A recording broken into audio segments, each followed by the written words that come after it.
Akandamandalakaram Vyaptam yena characharam Tatpadam darshitam yena Tasmai Shri Gurave Namaha Ajnanapi Mirandasya Jnana Jnana Shalakaya Chakshurunmilitam yena Tasmai Shri Gurave Namaha Guru Brahma Guru Vishnu Guru Devo Maheshwara Guru Sakshat Param Brahma Tasmai Shri Gurave Namaha Stavaram Jangamam Yaptam Yat Kinchit Sacharacharam Tatpadam Darshitam Yena Tasmai Shri Gurave Namaha Papajiyapi Yat Sarvam Trilokyam Sacharacharam Tatpadam Darshitam Yena Tasmai Shri Gurave Namaha Sarvashruti Shiroratna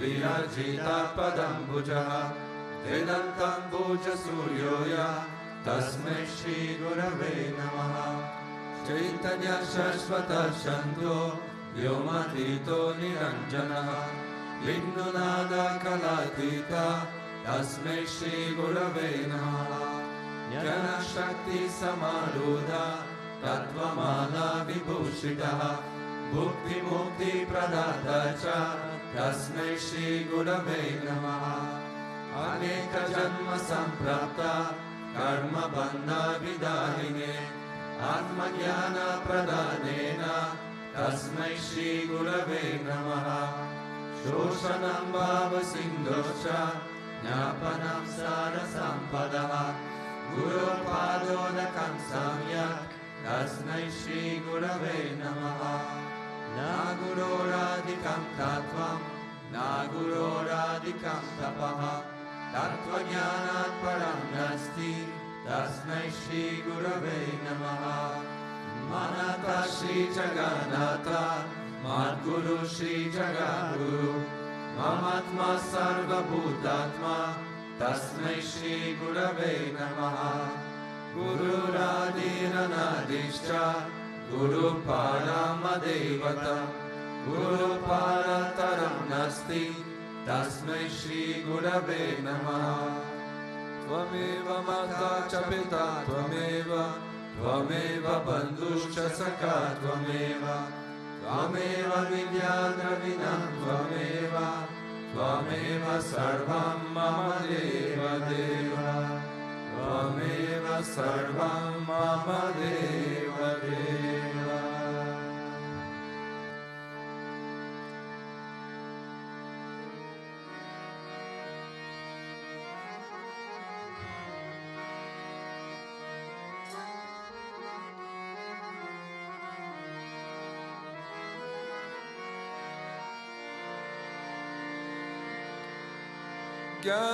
Jnanacharya Guru Maharaj Swami Vishwananda Guru Deva Ki Jai Jnanacharya Guru Maharaj Swami Vishwananda Guru Deva Ki Jai Jnanacharya Guru Maharaj Swami Vishwananda Guru Deva Ki Jai Jnanacharya Guru Maharaj Swami Vishwananda Guru Deva Ki Jai Shri Vithala Giridhari Parabrahmane Namaha Shri Vithala Giridhari Parabrahmane Namaha Shri Vithala Giridhari Parabrahmane Namaha Shri Vithala Giridhari Parabrahmane Namaha Shri Vithala Giridhari Parabrahmane Namaha Shri Vithala Giridhari Parabrahmane Namaha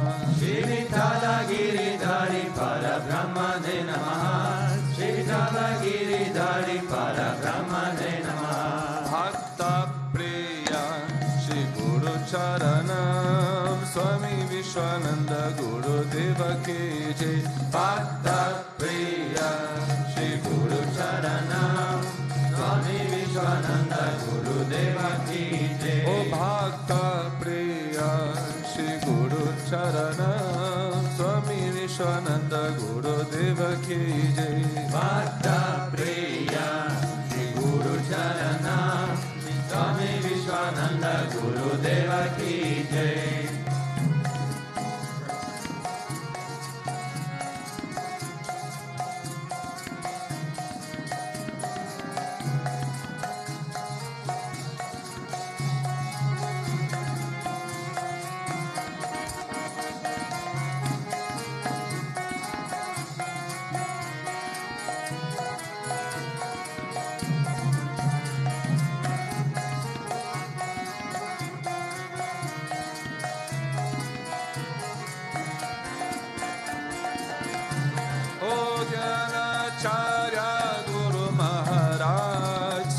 Vishwananda Gurudeva ki jai. Jnanacharya Guru Maharaj Swami Vishwananda Gurudeva ki jai. Bolo Jnanacharya Guru Maharaj Swami Vishwananda Gurudeva ki jai. Jnanacharya Guru Maharaj Swami Vishwananda Gurudeva ki jai. Oh Hare Rama Rama Rama Hare Hare Hare Krishna Krishna Krishna Hare Hare Hare Rama Rama Rama Hare Hare Hare Krishna Krishna Krishna Hare Hare. Oh Hare Rama Rama Rama Hare Hare Hare Krishna Krishna Krishna Hare Hare.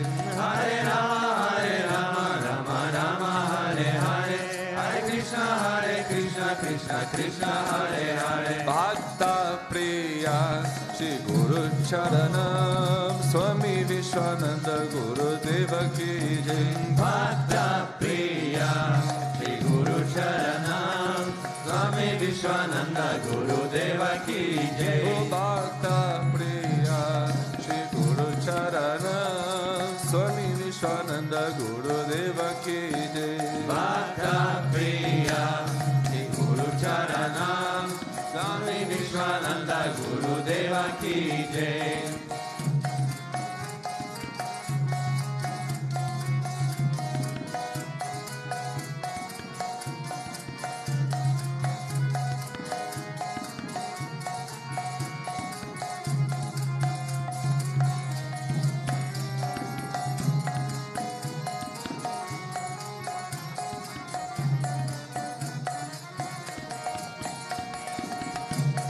Jnanacharya Guru Maharaj Swami Vishwananda Gurudeva ki jai.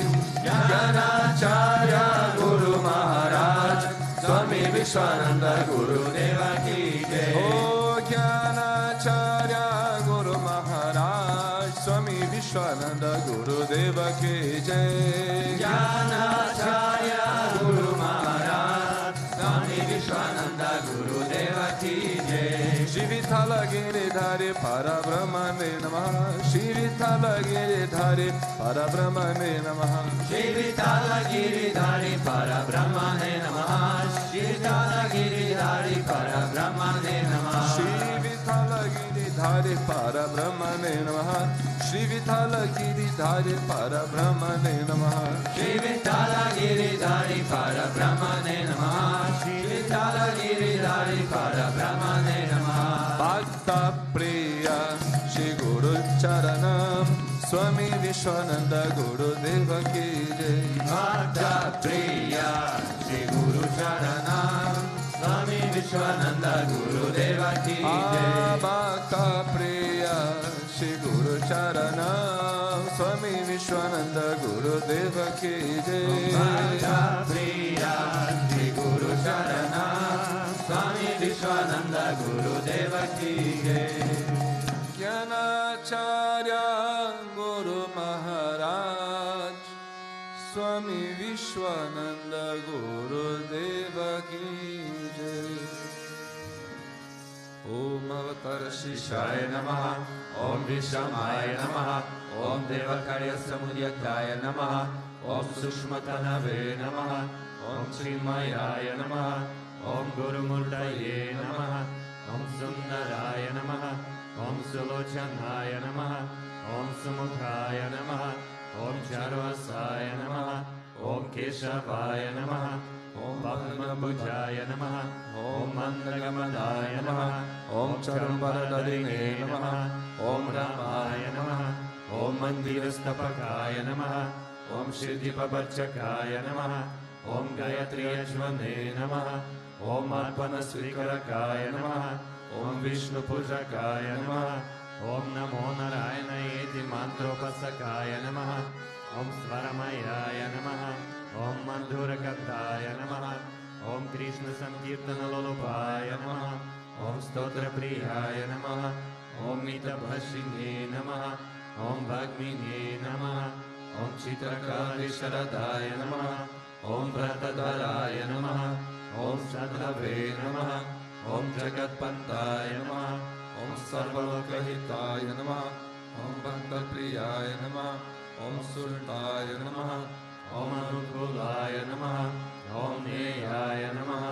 ॐ सुदर्शनाय नमः ॐ भक्तवत्सलाय नमः ॐ प्रेममूर्तये नमः ॐ शुभेक्षणाय नमः ॐ प्रीतिवर्धनाय नमः ॐ स्वस्तिदायकाय नमः ॐ तारकाय नमः ॐ अनुग्रहाय नमः ॐ वर्धनाय नमः ॐ अर्चिताय नमः ॐ आर्ताय नमः ॐ सिद्धिप्रदाय नमः ॐ जनार्दनाय नमः ॐ मनोहराय नमः ॐ महाक्षाय नमः ॐ सिद्धेश्वराय नमः ॐ भस्मभूषिताय नमः ॐ आत्मलिङ्गाय नमः ॐ लिङ्गचरणप्रोत्साहकाय नमः ॐ सिद्धिसधनाय नमः ॐ माधवाय नमः ॐ गर्भसखाय नमः ॐ सूक्ष्माय नमः ॐ विश्वकाय नमः ॐ सात्विकाय नमः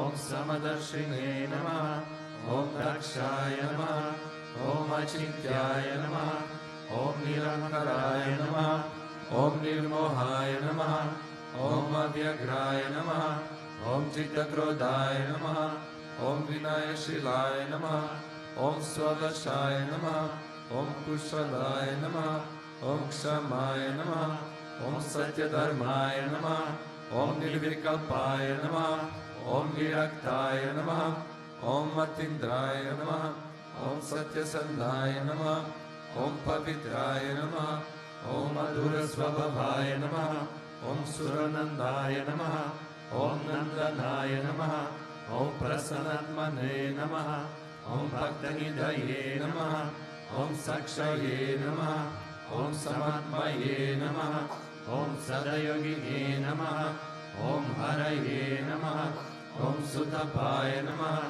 ॐ सौम्याय नमः ॐ गुह्याय नमः ॐ विमुक्तात्माय नमः ॐ गभीराय नमः ॐ गुप्ताय नमः ॐ आत्मरमाय नमः ॐ श्रीनिवासाय नमः ॐ देवाय नमः ॐ युक्तिधराय नमः ॐ धन्याय नमः ॐ गुरवे नमः ॐ दुरतिक्रमाय नमः ॐ गहनाय नमः ॐ भगवते नमः ॐ हरिशरणमार्गदर्शकाय नमः ॐ कुतस्थजगत्तकाय नमः ॐ अभिप्रायाय नमः ॐ सर्वमतसमध्याय नमः ॐ क्षमेकत्ववर्धकाय नमः ॐ प्रेमावतार श्री विश्वानंद स्वामिने नमः।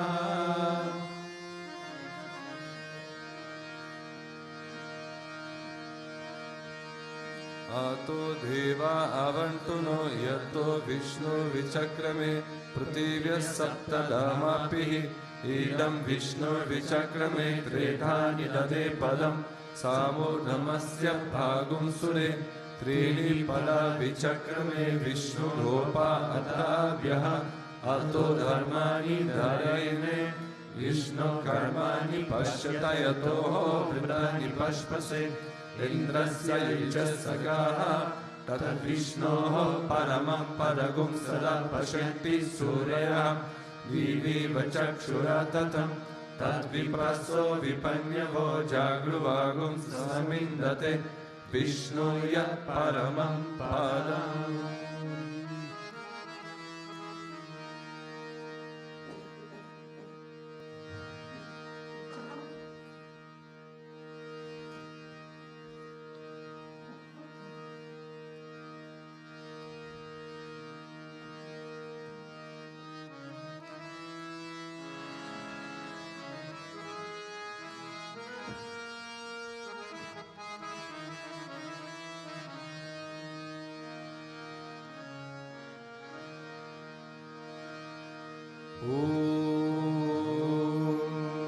प्रेमवतराय धीमहि सद्गुरुदेवाय धीमहि तन्नो विश्वनन्द प्रचोदयात्। ॐ प्रेमवतराय धीमहि सद्गुरुदेवाय धीमहि तन्नो विश्वनन्द प्रचोदयात्। ॐ प्रेमवतराय धीमहि सद्गुरुदेवाय धीमहि तन्नो विश्वनन्द प्रचोदयात्।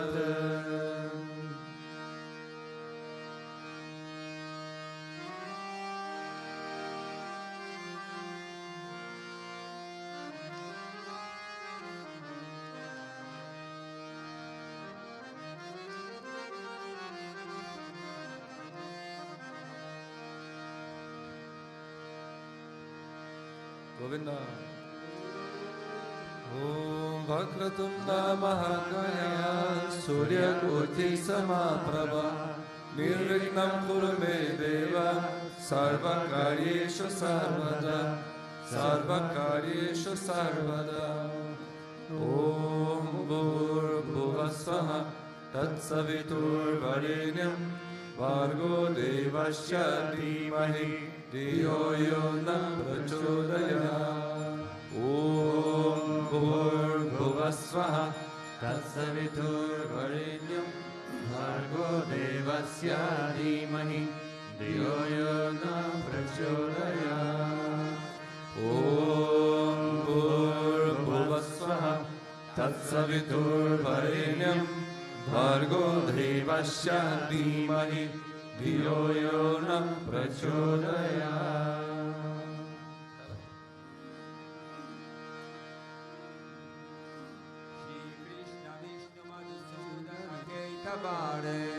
नारायणाच्युत त्रिविक्रम शाक्रपाणे दैत्यादि सार्षधर श्रीधर वासुदेवा गोपाल कृष्ण हरये तव सुप्रभातम्। श्री रुक्मिणी सभवनाश हरे मुरारे राधेश गोपेश स्वरूप ब्रह्मादि वन्द्या श्रीद्वारकस्य वैकुण्ठपते भुवनेकमूर्ते गोपाल देव हरये तव सुप्रभातम्। मीनाकृते कमतरूप वराहमूर्ते त्रैविक्रमाय भुवने भ्रुराम राम श्रीराम कृष्ण यदुनन्दन कल्किरूपा गोपाल कृष्ण हरये तव सुप्रभातम्। गोविन्द माधव मुकुन्द परात्परेश दामोदराज्यधर नन्द कदारिशोरी गोप गोपीजन संप्रीत दीन बन्धो गोपी जना प्रिय हरये तव सुप्रभातम्। क्षीराब्धिशायि भुजगाधिपतल्पशायि सद्भक्तहृत्सदनशायि रमाङ्गशायि श्रीगोपभाम मृदुतल्पसुगादिशायि गोपवल्लभ हरये तव सुप्रभातम्। श्रीकश्यपात्रि सुखनारद गौतमारि ब्रह्मर्षि संगमनि संगम भारतेषु तिष्ठन्ति देव तव दर्शन भाग्य हेतोः गोपाल शेखर हरये तव सुप्रभातम्। मंदार जाहि तुलसी दल मालिकाद्यये माल्यानि अंजलि पुते समुदाहरन्ति तिष्ठन्ति त्वद्भवतदारतले मुनीन्द्रः राधा मनोहर हरये तव सुप्रभातम्। वेदत्रयं पतति गौतमकानगूयः गायन्ति सद्गुणगणो वरदासवर्गः संकीर्तयन्ति तव नाम कदा विशेषः श्रीनारदादि ऋषयः तव सुप्रभातम्।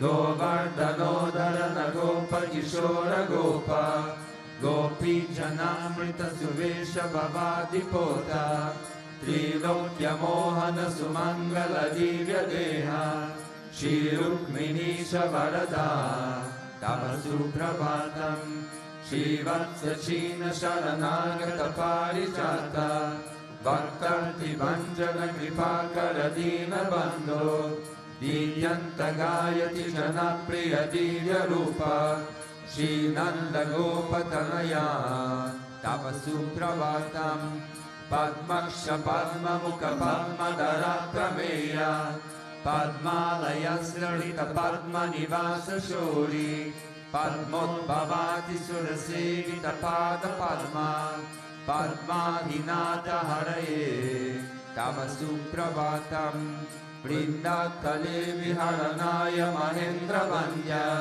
Kandarpadarpa Haratinya Sudesha Rupa Chandrananaya Siddha Chandana Ligna Deha Govinda Yadavanaye Tava Suprabhatam Shri Nanda Nandana Yashoda Kumara Dira Mayangadina Davichoda Supushpahara Nilambuda Susharira Ramavihara Gopala Deva Haraye Tava Suprabhatam Shri Vaishishambhavati Satya Sugandhi Bhadra Shri Mitra Vinda Divasa Prabhu Putrika Jahe Tishtanti Divya Bhavameta Vasevanardam Gopi Mana Priyaraye Tava Suprabhatam Shri Krishna Achyuta Ananta Mukunda Shori Radha Manohara Janardana Chakrapane Namani Divya Munayurna Nisamvadanti Brahmi Muhurta Samaye Tava Suprabhatam Shri Krishna Suprabhatam Ye Patanti Harnisham Bhuri Kritan Mahapapam Shri Krishna Grahe Tukam Om Ishvara Parama Krishna Satchit Ananda Vigraha Anadi Adi Govinda Sarva Karana Karanam Govindamadi Purusham Tamaham Bhajami Govindamadi Purusham Tamaham Bhajami Chintamani Prakana Satma Sukapa Vriksha Laksha Briteshu Surabhiya Vipalayantam Lakshmi Sahashta Shata Sambrama Sevyamanam Govindamadi Purusham Tamaham Bhajami Govindamadi Purusham Tamaham Bhajami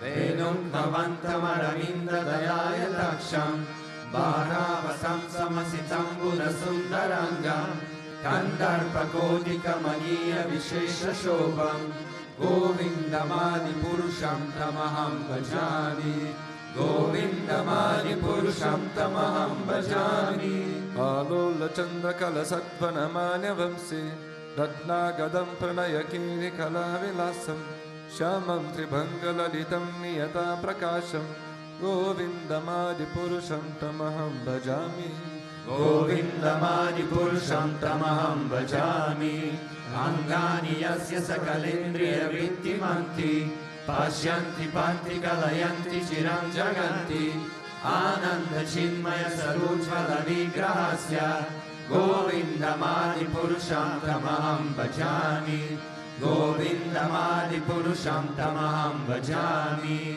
Advaitam Achyutam Anadim Anantarupam Adyam Purana Purusham Navayovanam Cha Vedeshu Dhulaban Adhulaban Atma Bhakto Govindamadi Purusham Tamaham Bhajami Govindamadi Purusham Tamaham Bhajami Pantastu Koti Shatavatsara Sampragamyo Vayoratapi Manaso Muni Pungavanam Sopyasti Yat Prapalasimya Vichitya Tattve Govindamadi Purusham Tamaham Bhajami Govindamadi Purusham Tamaham Bhajami Ekopya Soda Chaitum Jagat Andakotim Yakchakti Asti Jagat Anda Chayat Antaha Andantarasta Paramanu Chayantarastham Govindamadi Purusham Tamaham Bhajami Govindamadi Purusham Tamaham Bhajami Yadbhava Bhavita Diyo Manujastateva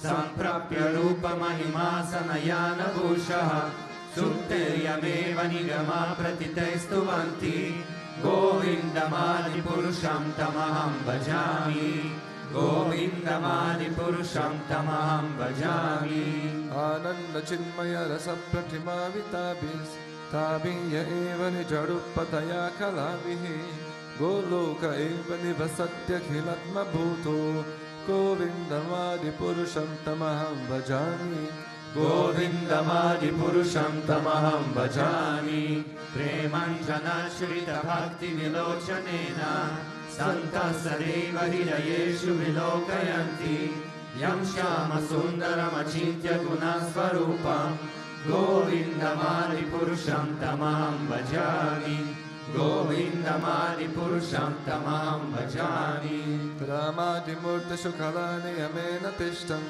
नानाभटारमकरुद्भुवनेषु किन्तु कृष्ण स्वयं समभवत्परमापुमन्यो गोविन्दमादिपुरुषं तमहं भजामि गोविन्दमादिपुरुषं तमहं भजामि यस्य प्रभा प्रभवतो जगदन्तकोटि ज्योतिष्वशेषवसुधादिविभूतिहीनं तद्ब्रह्मनिष्कलमनन्तमशेषभूतं गोविन्दमादिपुरुषं तमहं भजामि गोविन्दमादिपुरुषं तमहं भजामि मया हि यस्य जगदन्नशतानि सुते त्रैगुण्यतद्विषयवेदभिधायमान सत्त्वावलम्बि परसत्त्वविशुद्धसत्त्वं गोविन्दमादिपुरुषं तमहं भजामि गोविन्दमादिपुरुषं तमहं भजामि आनन्दचिन्मयरसमतया मनसु यः प्राणिनां प्रतिफलं स्मरतामुपेत्य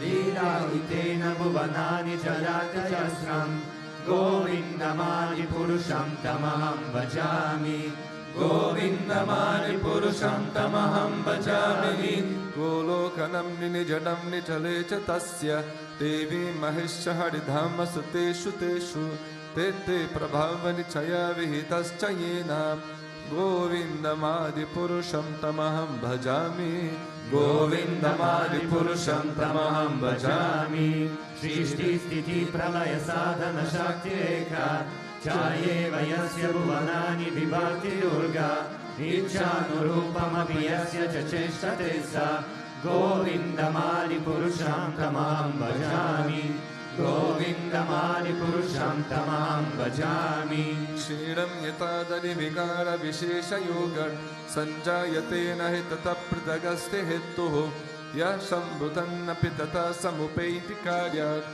गोविन्दमादिपुरुषं तमहं भजामि गोविन्दमादिपुरुषं तमहं भजामि दीपाक्षिरेव यच्छन्तरमाप्युपेत्य दीपायते विवृतहेतुसमानधर्म यस्तादृगेव हि च विष्णुतया विभाति गोविन्दमादिपुरुषं तमहं भजामि गोविन्दमादिपुरुषं तमहं भजामि यकारणर्णवजले भजति स्म योग नीद्रम् अनन्तजगदण्डसरोमकुप्पः अड्ढारशक्तिमवलम्ब्य परं स्वमूर्तिं गोविन्दमादिपुरुषं तमहं भजामि गोविन्दमादिपुरुषं तमहं भजामि यस्यैकनिश्वसितकालमतावलम्ब्य जीवन्ति लोमबिलजा जगदन्तनादः विष्णुर्महांसैः यस्य कलाविशेषो गोविन्दमादिपुरुषं तमहं भजामि गोविन्दमादिपुरुषं तमहं भजामि भस्वन्यतश्मशकलेषु निजेषु तेजः श्रेयं कियत् प्रकटयट्टपिता त्वात्रा ब्रह्माय ईश जगदन्नविधानकर्ता गोविन्दमादिपुरुषं तमहं भजामि गोविन्दमादिपुरुषं तमहं भजामि यत्पादपालवयुगं विनिधाय कुम्भ द्वन्द्वे प्रणामसमये सगनाधिराजः विघ्नं विहन्तुमलमस्य जगत्त्रयस्य गोविन्दमादिपुरुषं तमहं भजामि गोविन्दमादिपुरुषं तमहं भजामि अग्निमहि गगन अम्बुमरुडिशश्च कालस्तथं मम मनसित्ति जगत्त्रयानि यस्मद्भवन्ति विभवन्ति विशन्ति यं च गोविन्दमादिपुरुषं तमहं भजामि गोविन्दमादिपुरुषं तमहं भजामि यच्चक्षुरेश सविता सकलाग्रहाणां राजा समस्तसुरमूर्तिरशेषतेजः यस्य ज्ञया प्रमति संवृतकालचक्रो गोविन्दमादिपुरुषं तमहं भजामि गोविन्दमादिपुरुषं तमहं भजामि धर्मोतपपरिचयश्रुतयस्तपंसि ब्रह्मादिकित्तपतगावदयश्च जीवः यत्तमत्र विभव प्रकृत प्रभाव गोविन्दमादिपुरुषं तमहं भजामि गोविन्दमादिपुरुषं तमहं भजामि यस्मिन् गोपमतमिन्द्रमहोस्वकर्म बन्धानुरूपफलभाजमनातनोति कर्माणि निर्दहति किन्तु च भक्तिभाजम् गोविन्दमादिपुरुषं तमहं भजामि गोविन्दमादिपुरुषं तमहं भजामि यं क्रोधकामसहजप्रणयादिभिद्धि वत्सल्यमोहगुरुगौरवसेव्यभावहे सञ्चिन्त्य तस्य सदृशीं तनुमापुरेते गोविन्दमादिपुरुषं तमहं भजामि गोविन्दमादिपुरुषं तमहं भजामि ईश्वर परम कृष्ण सच्चित् आनंद विग्रह अनादियादि गोविंद सर्वकारण कारणं गोविन्दमादिपुरुषं तमहं भजामि गोविन्दमादिपुरुषं तमहं भजामि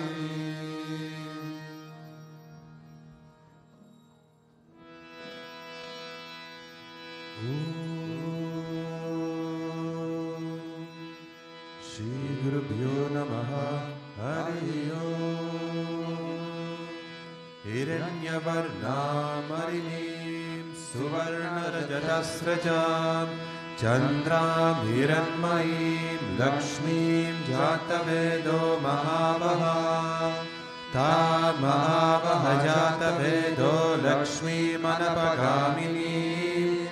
यस्यां हिरण्यं विन्देयं गामश्वं पुरुषानहम् अश्वपूर्वामृतमद्यां हस्तिनारप्रबोधिनीं श्रियं देवीमुपह्वये श्रीर्मादेवी जुषतां कांसोऽस्मितां हिरण्यप्राकारामर्त्रां जनन्तीं तृप्तां तर्पयन्तीं पद्मे स्थितां पद्मवर्णां तामिहोपह्वये श्रियम् चन्द्रां प्रभासां यशसा चलन्तीं श्रियं लोके देवजुष्टामुदारां तां पद्मिनीं शरणमहं प्रपद्ये अलक्ष्मीर्मे नश्यतां त्वं वृणे आदित्यवर्णे तपसोऽधिजातो वनस्पतिस्तव वृक्षोत बिल्वः तस्य फलानि तपसानुरन्तु मायान्तराय शवाय अलक्ष्मीः उपेतु मां देवसखा कीर्तिश्च मनिना सह प्रादुर्भूतोऽस्मि राष्ट्रेऽस्मिन् कीर्तिवृद्धिं ददातु मे क्षुत्पिपासामलां ज्येष्ठामलक्ष्मीं नाशयाम्यहम् अभूतिमसमृद्धिं च सर्वान् निर्नुदमीकृतात् गन्धद्वारां दुर्दशां नित्यपुष्टां करीषिणीम् ईश्वरी गुं सर्वभूतानां तामिहोपह्वये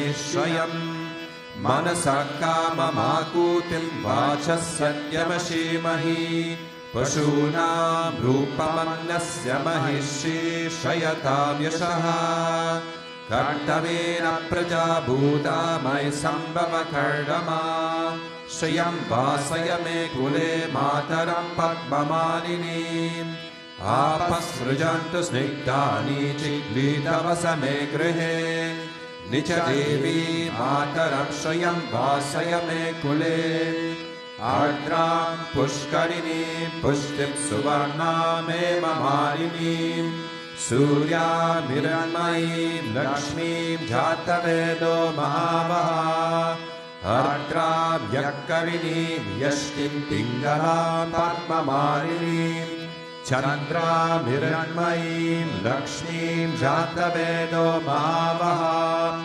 Tam Mahavaha Jatavedo Lakshmim Anapagaminim Yasyam Hiranyam Prabhutam Gavo Dasyo Shwan Bindeyan Purushanaham Yashichi Prayato Bhutva Juhuyada Jamanvaham Suktam Panchadashacham Jashikamasatatam Jape Padma Priye Padmini Padmahaste Padmalaye Padmadalaya Takshi Vishwa Priye Vishnu Manonukole Tatpada Padmanmai Sannirasva Mahadeve cha vidmahe Vishnu Padye cha dhimahi Tanno Lakshmi prachodayat Om Shanti Shanti Shanti Bomir Bhumna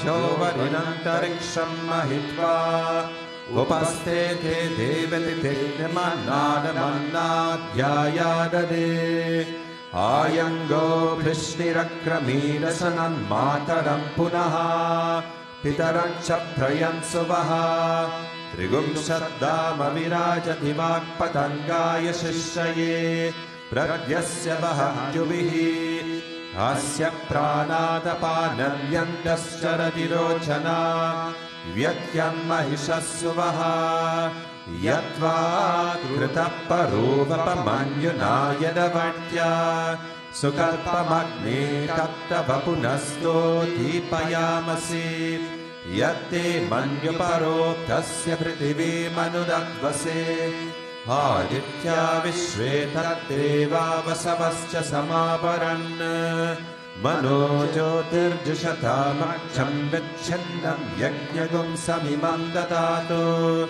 Brihaspatistanutam Mimam No Vishve Deva Yamadayantam Medini Devi Vasundara Syat Vasuda Devi Vasavi Brahmavachya Pitranagam Shotram Chakshurmanaha Devi Hiranyagarbhini Devi Prasuvari Sadane Satyayani Sida Samudravati Savitri Ano Devi Mayangi Mahodarani Mahovetishta Shalinge Shange Yagne Yagne Vibhishani Indrapadni Vyapini Surasari Viha Vayumati Jarashayani Shriyam Dharajas Satyando Parimedini Shoparidadam Varigaya Vishnupadni Mahim Devi Madhavi Madhava Priyam Lakshmi Priyasakim Devi Namam Macchata Vallabham Danudaraye Vidmahe Sarva Siddhai Chadimahi Tanno Dhara Prachodayat Om Shanti Shanti Shanti Neelam Devi Gum Sharanamaham Prapadye Grinahi Gritavati Savitarani Patyai Payasvati Rantirashano Asto Dhruvadisha Vishnapadya Gora Seshana Sahasoya Manota Brihaspatir Matarishvota Vayu Sanduvana Vata Abhino Grinanto Vishtambho Divo Dharna Prithivya Asyeshana Jagato Vishnupatni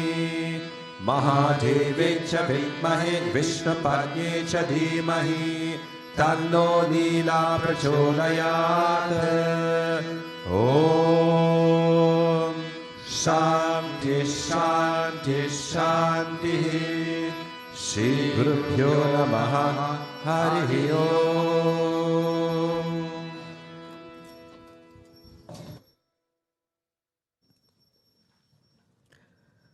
Om Akyanatimirandasya Gyananjana Shalakaya Chakshurum Militam Yena Tasmai Shri Guruve Namaha. So today's verse from Srimad Bhagavatam is from Canto 9, Chapter 7, verse 5 to 6. Tasya satyavrata putra strishanku iti vishruta prapta chandala tamsapat guru kaushika tejasa sashariro gata swagam atyapi dividishyati patito vakshira devis tinivastambito balat. So the son of Tribandana was Satyavrata, who is celebrated by the name Trishanku. Because he kidnapped the daughter of a Brahmana when she was being married, his father cursed him to become a Chandala, lower than a Shudra. Thereafter, by the influence of Vishwamitra, he went to the higher planetary system, the heavenly planets, in his material body. But because of the prowess of the demigods, he fell back downward. Nonetheless, by the power of Vishwamitra, he did not fall all the way down. Even today, he can still be seen hanging in the sky, head downward. So this story is known as Trishanku Svarga. This means the heaven of Trishanku. And I think this story is not so well known. And when you look in the Srimad Bhagavatam itself, it's not said a lot about it. But from the author Kamala Subramaniam, she wrote quite some chapters about this story. So I will tell it from that version, from this lady. And Trishanku was a righteous king, a good king. And one day, suddenly, out of nowhere, suddenly this wish in him arose that he wanted to reach heaven in his material body. So this is not a common thing, to reach heaven with the material body. So he went to his family guru, Vashishta, and asked him for this. He said, please help me to reach heaven with my material body. This means that he performed a yajna on his behalf. So Vashishta was saying, this is a completely crazy wish. And he said, no, I will not grant you this. So Trishanku went to the sons of Vashishta. He had 100 sons. And they were all laughing at him and say, look, even our father said, no, we don't do it. And you are turning now against the guru. For sure, we will not grant you this wish. And they cursed him instead to become a Chandala. So in this verse, it says the father cursed him. And when you see in the verse, it says guru, and this can be interpreted as father or as guru or teacher. So here in this story, it was the sons who cursed him to become a Chandala. This means like an outcast. So next day when he woke up, his body, his skin, what was before golden, turned into dark skin, and all his nice jewelry and so on turned into iron. So, and even his ministers and all the people from the kingdom didn't recognize him anymore, and then they sent him out of the kingdom. So he was a bit sad, and then at one moment he reached the ashram of Vishwamitra, who at that time was King Kaushika. And he had also a battle with Vashishta because he was after the cow from Vashishta, and they had their own thing ongoing, and King Kaushika at that time, and later Vishwamitra, had the goal to become a Brahma Rishi. So, but at that time when Trishanku reached him, he was a Raja Rishi. He did already thousands of years of tapas, but this was not enough for him, so he continued with his tapas. So when Trishanku came to him and told him about his wish, he wanted to help him. So he assembled all the rishis around, and he performed the yajna. But this was quite strange settings, because usually the yajna was performed by a Brahmin, and in this case, King Kaushika was still a Kshatriya. So a Kshatriya performed a Chandala on behalf of a Chandala, an outcast. This was a strange settings, and everybody was quite sure this will be not successful. And when the moment came where the Devas had to appear to get the offerings, nobody came, and it was clear that it was a failure. And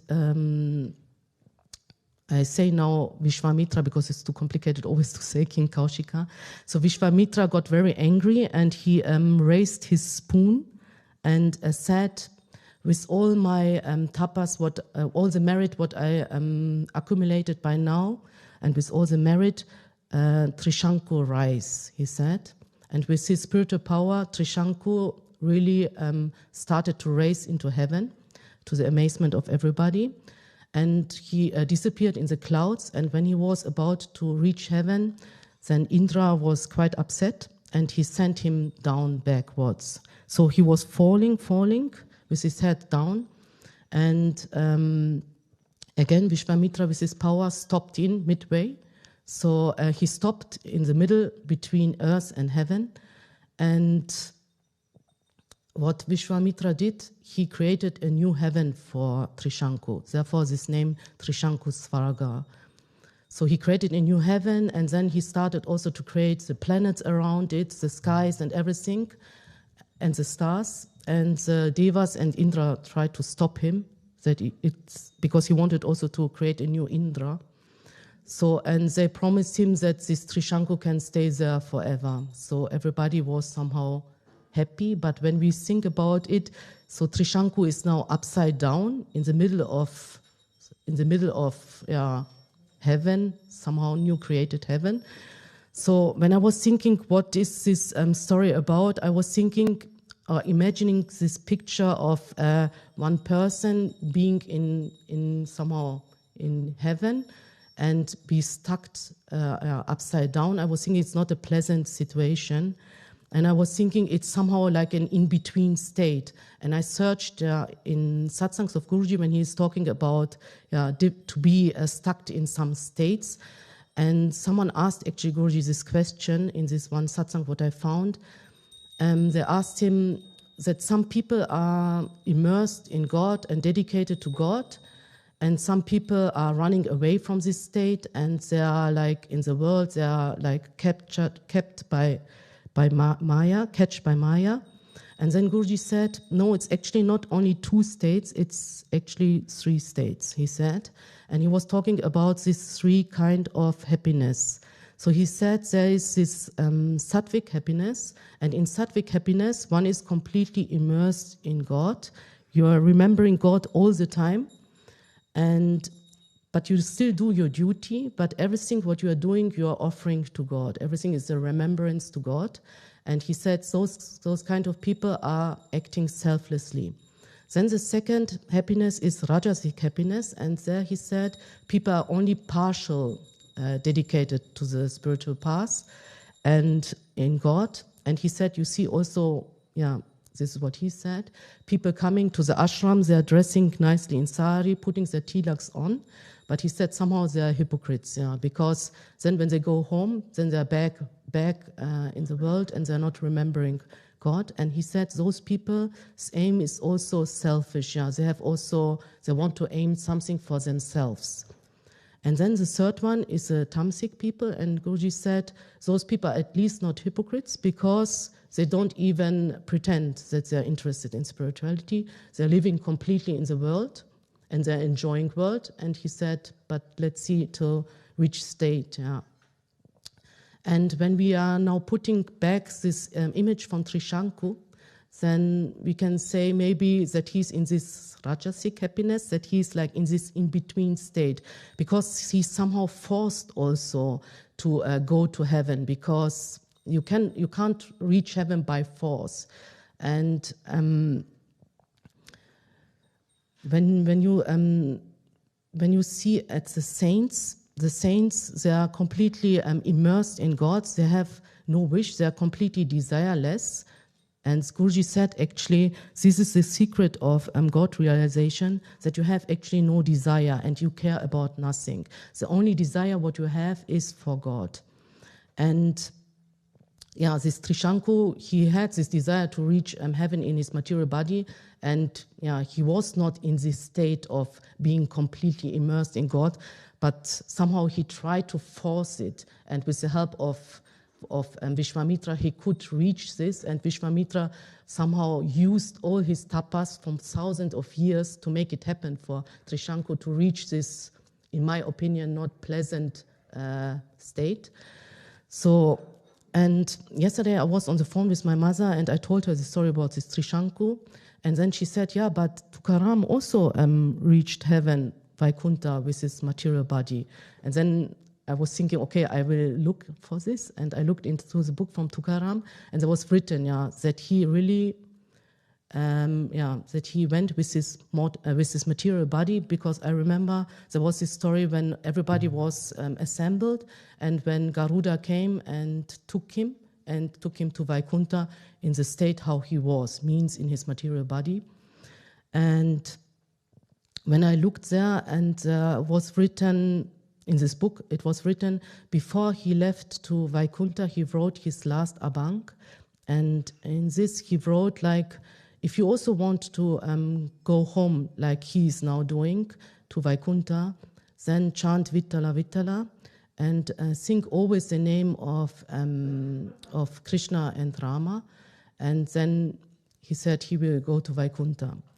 And this is actually also, I think I saw a post from Parantapa where he said, we have to be also really aware of where we are, and if we have all those desires still, and that this is not fitting with our aim, what our Guru wants actually, our aim to reach Vaikuntha, what means that we are eternally serving him.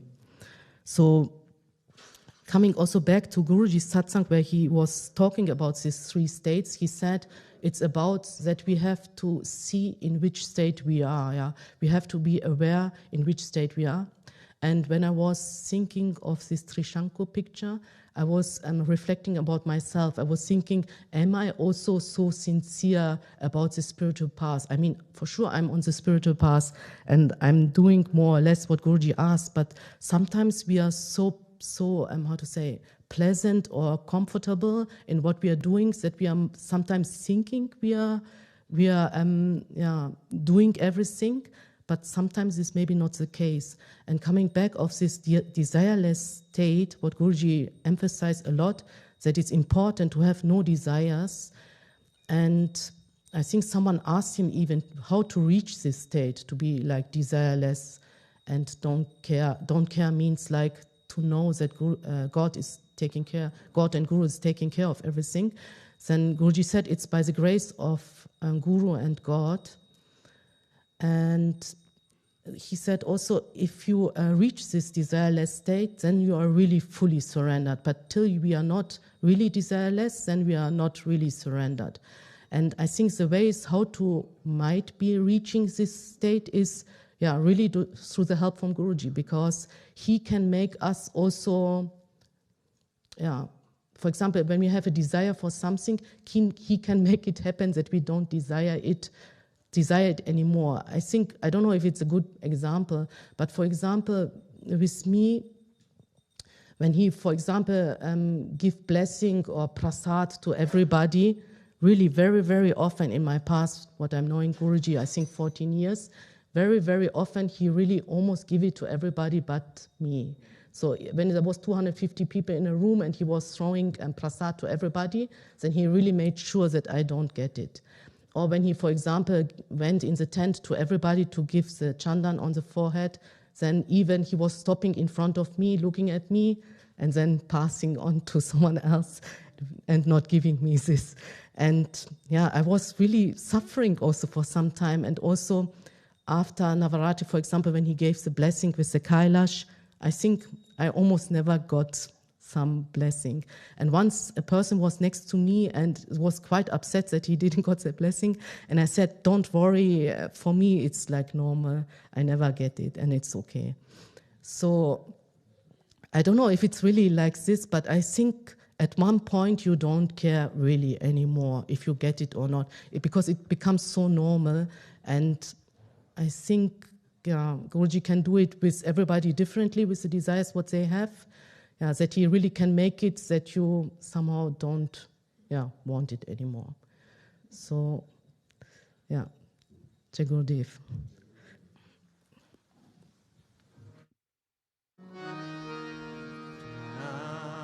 Namaste Narasimhaya. Namaste Narasimhaya.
Jaya Narasimha Dev Narishingadev, Narishingadev, Jaya Narishingadev. Jaya Narishingadev, Narishingadev, Narishingadev, Jaya Narishingadev. Jaya Prahlad Maharaj, Prahlad Maharaj, Bhakta Swarupa Jaya Prahlad Maharaj. Jaya Prahlad Maharaj, Prahlad Maharaj, Bhakta Swarupa Jaya Prahlad Maharaj. Gurudev, Gurudev, Gurudev, Jaya Jaya Gurudev. Jaya Jaya Gurudev, Gurudev, Gurudev, Jaya Jaya Gurudev. Shri Vishwananda Gurudev, Gurudev,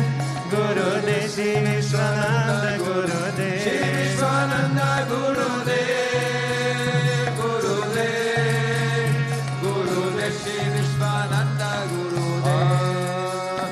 Gopala Radhe Krishna Govinda Govinda. Gopala Radhe Krishna Govinda Govinda. Gopala Radhe Krishna Govinda Govinda. Gopala Radhe Krishna Govinda Govinda. Krishna Govinda Govinda, Krishna Govinda Govinda. Krishna Govinda Govinda, Krishna Govinda Govinda. Krishna Govinda Govinda, Krishna Govinda Govinda. Krishna Govinda Govinda, Krishna Govinda Govinda. Gopala Radhe Krishna Govinda Govinda. Gopala Radhe Krishna Govinda Govinda.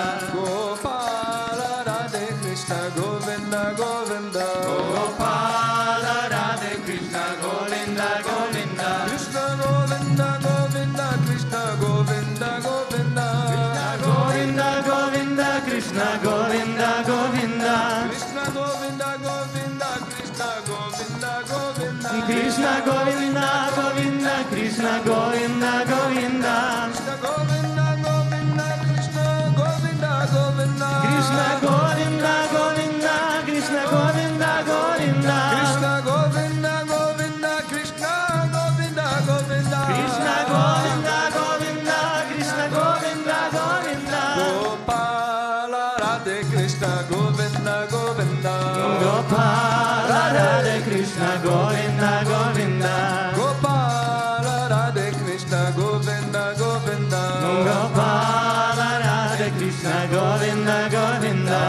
Shri Krishna Govinda Hare Murari He Nata Narayana Vasudeva. Krishna Govinda Hare Murari He Nata Narayana Vasudeva. Shri Krishna Govinda Hare Murari He Nata Narayana Vasudeva.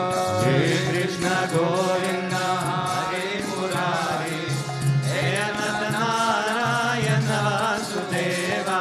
He Nata Narayana Vasudeva. He Nata Narayana Vasudeva. He Nata Narayana Vasudeva. He Nata Narayana Vasudeva. He Nata Narayana Vasudeva. He Nata Narayana Vasudeva. He Nata Narayana Vasudeva. He Nata Narayana Vasudeva. Shri Krishna Govinda Hari Murari He Nata Narayana Vasudeva. He Krishna Govinda Hare Murari He Nata Narayana Vasudeva. Shri Krishna Govinda Hari Murari He Nata Narayana Vasudeva. He Krishna Govinda Hare Murari He Nata Narayana Vasudeva. Govinda Gopala Murali Manohara Nandalala Krishna Govinda Gopala Murali Manohara Govinda Gopala Murali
Ramanuja Ramanuja Mangala Mangala Me Yatiraja Ramanuja Mangala Mangala Me Ramanuja Ramanuja Mangala Mangala Me Yatiraja Ramanuja Mangala Mangala Me Yatindraya Karunakaraya Mangala Mangala Me Yatindraya Karunakaraya Mangala Mangala Me Prapati Dharme Karataya Mangala Mangala Me Prapati Dharme Karataya Mangala Mangala Me Ramanuja Ramanuja Mangala Mangala Me Yatiraja Ramanuja Mangala Mangala Me Ramanuja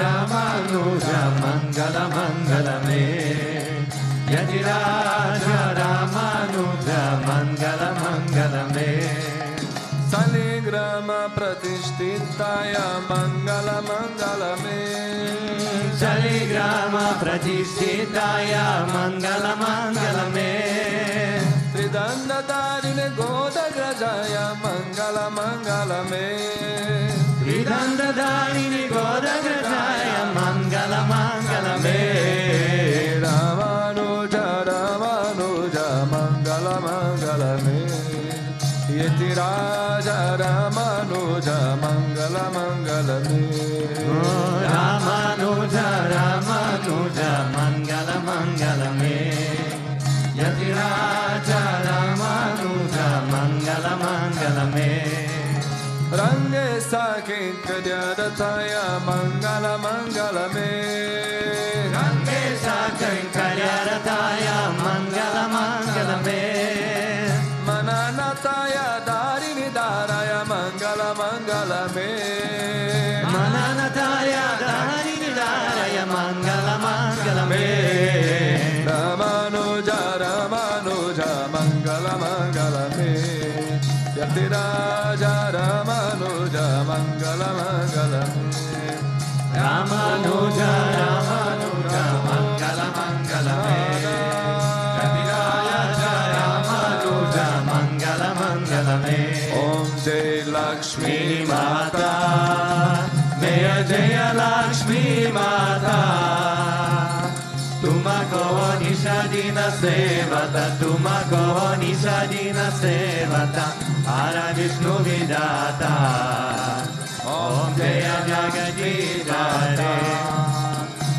Om Rama Brahmani Tumahi Jagamata Om Meya Tumahi Jagamata Surya Chandra Madhyavata Surya Chandra Madhyavata Narada Rishigata Om Jaya Lakshmi Mata Durga Rupani Ranjani Sukha Sampati Data Meya Sukha Sampati Data Jo koi tumako javata Jo koi tumako javata Siddhi Dana Pata Om Jaya Lakshmi Mata Tuma Patala Nivashini Tumahi Shubhadata Meya Tumahi Shubhadata Karma Prabhava Prakashini Karma Prabhava Prakashini Pavanidhi Kitrata Om Jaya Lakshmi Mata Jisagara mein tumhara nit sab sarguna aata O meya sab sarguna aata Sab sambhava ho jata Sab sambhava ho jata Mana nahi ghabarata Om Jaya Lakshmi Mata Tum बिना यज्ञ न होते वस्त्र न कोई पाता मेरा वस्त्र न कोई पाता खान पंख वैभव खान पंख वैभव सब तुमसे आता ओम जय लक्ष्मी माता शुभगुण मंदिर सुंदर क्षीरोदधि जाता ओ मैया क्षीरोदधि जाता राधा चतुर्दश तुम बिना राधा चतुर्दश तुम बिना कोई नहीं पाता ओम जय लक्ष्मी माता महालक्ष्मी जी की आरती जो कोई जन गाता मैं जो कोई जन गाता पूरा आनंद समाता पूरा आनंद समाता पापा उतर जाता ओम जय लक्ष्मी माता ओम जय लक्ष्मी माता मैं जय लक्ष्मी माता तुमको निषदिन सेवता तुमको निषदिन सेवता हर विष्णु विदाता ओम जय लक्ष्मी माता ओम जय लक्ष्मी माता जय लक्ष्मी माता तुमको निषदिन सेवता तुमको निषदिन सेवता हर विष्णु विदाता ओम जय लक्ष्मी माता ओम जय लक्ष्मी माता त्वमेव माता च पिता त्वमेव त्वमेव बन्धुश्च सखा त्वमेव त्वमेव विद्या द्रविणं त्वमेव त्वमेव सर्वं मम देव देव त्वमेव सर्वं मम देव देव असतु गोविन्द सद्गमय तमसो मा ज्योतिर्गमय मृत्योर्मा अमृतं गमय ओम शांति शांति शांति लोका समस्ता सुखिनो भवन्तु लोका समस्ता सुखिनो भवन्तु लोका समस्ता सुखिनो भवन्तु ओम शांति शांति शांति श्री गुरुभ्यो नमः हरि ओम प्रेम से बोलो श्री लक्ष्मी नारायण भगवान की श्री भूतभृतेश्वरनाथ भगवान की बोलो राधा कृष्णा कन्हैया लाल की श्री महावता कृपा जी की श्री रमनुजाचार्य की प्रेम से बोलो सद्गुरुदेव श्री स्वामी विश्वानंद महाप्रभु की ओम क्लीं कृष्णाय गोविंदाय गोपीजन बलवाय पराय परम पुरुषाय परकर्म मंत्र यंत्र तंत्र औषधास्त्र शस्त्राणि समर समर मृत्यो मोचाय मोचाय ओम नमो भगवते महत्सुदर्शनाय दीप्ति ज्वाला प्रदाय सर्वाणि शोभना होपात परस्मै परब्रह्मणे परम ज्योतिषे स्वाहा ओम शांति शांति शांति श्री गुरुभ्यो नमः हरि ओम जय जय श्री राधे जय जय श्री राधे जय जय श्री राधे श्याम वेंकटरमण गोविंद गोपिका जीवन स्मरण गोविंद भक्तवत्सल गोविंद पुंडलीक वरदे एकनाथ नमदेव पंढरीनाथ महाराज की रुक्मिणी महारानी की समस्त भक्त मंडली की आल्वा एम्परमनाथ दरबार कलाए शरणा